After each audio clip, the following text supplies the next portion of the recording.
Hey, ça fait longtemps, j'espère que vous allez bien, c'est Xeleco et aujourd'hui on se retrouve pour mettre un terme à ce classement des pilotes 2022. Oui, je sais, les problèmes de santé ont pas arrêté de me quitter. J'ai eu un copier-coller l'année dernière, c'est mon ORL qui me l'a dit, il m'a dit mais c'est exactement la même chose, aux mêmes dates précises, j'ai eu les mêmes symptômes, les mêmes maladies et les complications identiques jusqu'en janvier-février.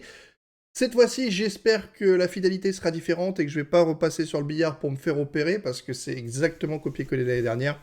Donc, j'essaie de tout faire là, activité physique au maximum pour tout reprendre en main. Et je me suis dit, voilà, c'est le début de la saison qui va bientôt recommencer. On a les livrets qui arrivent. Vous devriez avoir aujourd'hui la livrée réaction pour As également. Mais je voulais mettre un terme quand même à ce classement. Donc j'ai caché le top 10. On passera un petit peu par la suite dessus. J'ai mis les notes pour les 3 derniers Grands Prix. Et du coup, alors c'est assez curieux parce que j'ai plusieurs groupes de pilotes qui sont à égalité.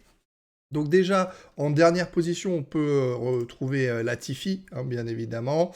Schumacher, le problème de Schumacher, c'est que c'était très très inconstant, parfois des bonnes courses, après un crash, après une bonne course, après un crash avec un autre pilote. On se souvient à Abu Dhabi, je veux dire, il se tape même Latifi, quoi. Je veux dire, Latifi, c'est le dernier pilote. Comment tu fais pour te cracher avec le dernier pilote euh, au classement, quoi? Je veux dire, mince, quoi. Prends ton temps, t'as une voiture bien plus performante que la sienne, donc malheureusement, bah, Schumacher, ça n'a pas été une bonne saison et il n'a pas été reconduit, hein, ça semble assez logique. Juste devant, on a Ricciardo, pareil, hein, Ricciardo, les montagnes russes, des performances assez potables parfois, mais souvent un peu catastrophiques, très très loin surtout de la comparaison de Lando Norris. Devant, on a Lance Stroll proche de Tsunoda.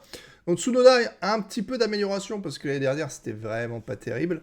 Là au moins il y a un peu de progrès mais ça reste quand même très faible. Honnêtement, s'il nous sort pas une saison de fou à la Alexander Albon à la limite cette année qui était pas trop dégueu, au minimum ça, en continuer la progression, je veux dire il sera pas renouvelé. Hein. Derrière en F2 s'ils veulent un japonais, il y a Ayumu Iwasa qui pour moi depuis que je l'ai vu son premier Grand Prix en F2 l'année dernière, je le trouve bien plus prometteur que Tsunoda.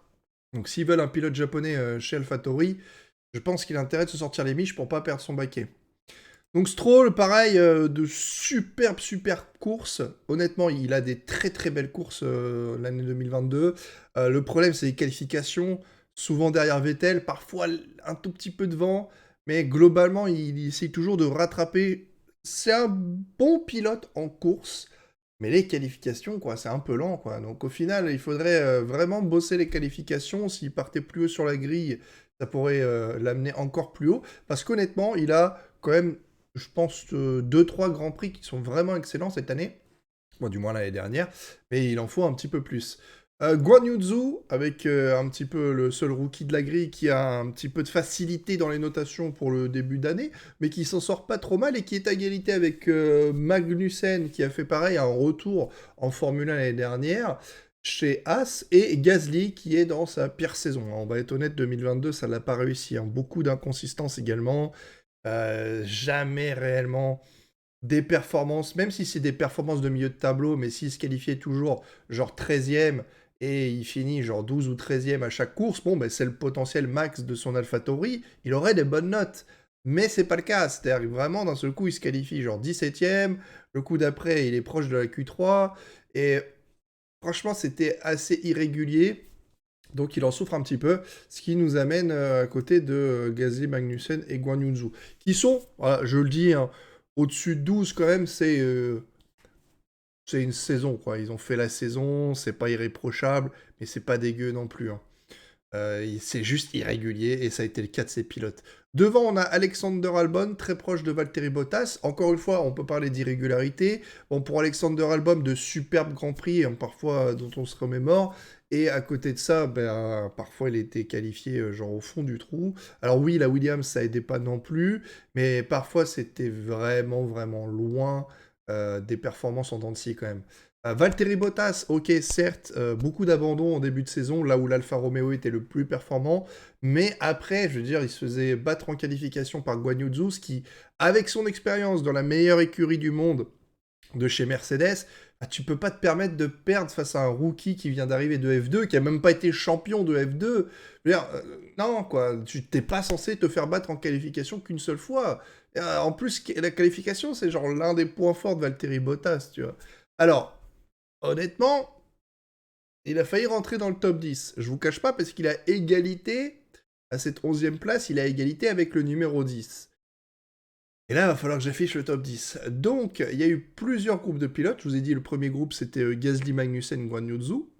Je les ai classés par ce qui me semblait à peu près correct. Idem, donc, le 10e et le 11e sont à égalité.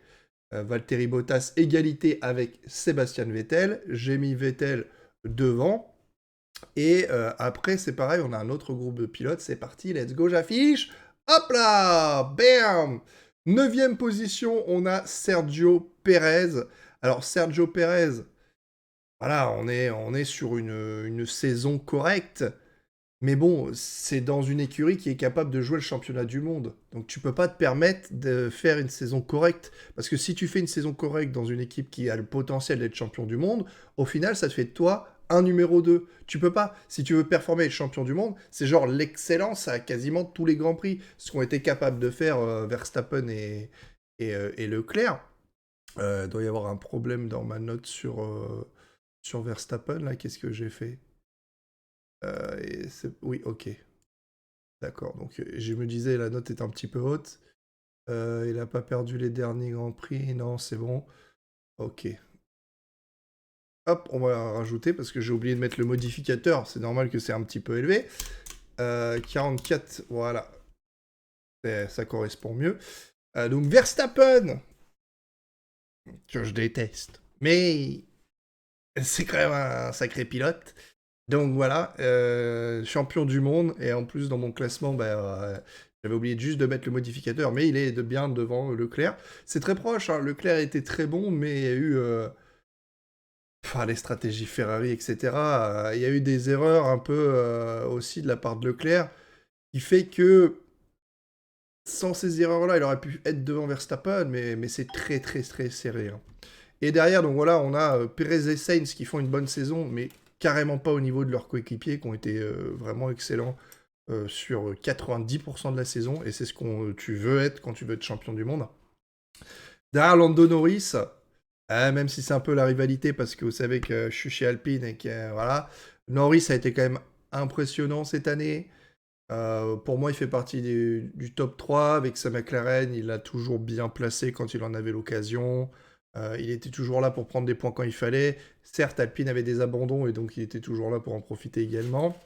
Derrière, on a du coup un groupe de 4 pilotes. Russell, Hamilton, Alonso, Ocon. Je les ai mis dans ce sens-là. Vous pouvez les mettre dans le sens que vous voulez. Mais voilà, Russell, Hamilton, Alonso, Ocon, ça me paraît... Voilà, c'était très dur et j'ai rigolé quand je les ai vus à égalité. Parce qu'honnêtement, voilà, Russell est remonté à... J'avais Hamilton qui était pendant les 3 quarts de la saison, qui était légèrement devant Russell, mais avec le Grand Prix du Japon, forcément, ça aide. Donc, voilà, un peu de bruit. Le Grand Prix du Japon, qu'est-ce que je dis? Avec le Grand Prix du Brésil, pardon, de Russell, ça aide énormément, hein. Il s'est quasiment pris un 19,5 sur 20, parce que c'était impressionnant, hormis son petit tête à queue dans le gravier, quoi. Mais ouais, donc Hamilton, grosse saison, beaucoup de tests aussi, ce qui l'a empêché d'être performant en début de saison comparément à Russell, pour tester la Mercedes, mais ça, c'était pris en compte également. Alonso Ocon, finalement, Alonso qui domine Ocon sur certains Grands Prix, parfois qui passe à côté, comme le Grand Prix de Miami. Des occasions, il pouvait scorer des points qui passent à côté. Et à l'inverse, Ocon, constamment performant, quoi. Hormis 2-3 qualifs qui étaient un petit peu en dessous. Mais globalement, en course, c'était impressionnant aussi.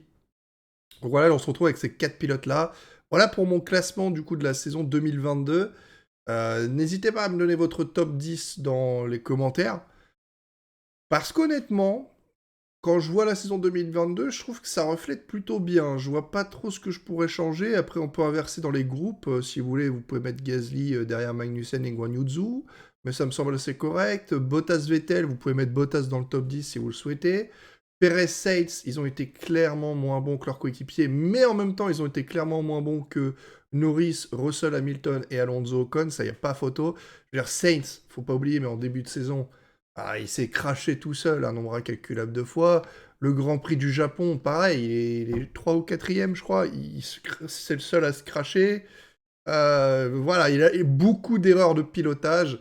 Et Perez, il n'y a pas eu beaucoup d'erreurs de pilotage, mais a été une constante lenteur par rapport à Verstappen. Souvent, il finissait les courses à 10, 15, 20 secondes derrière, ce qui est très très mauvais sur une durée de Grand Prix, surtout quand il y a eu des safety cars.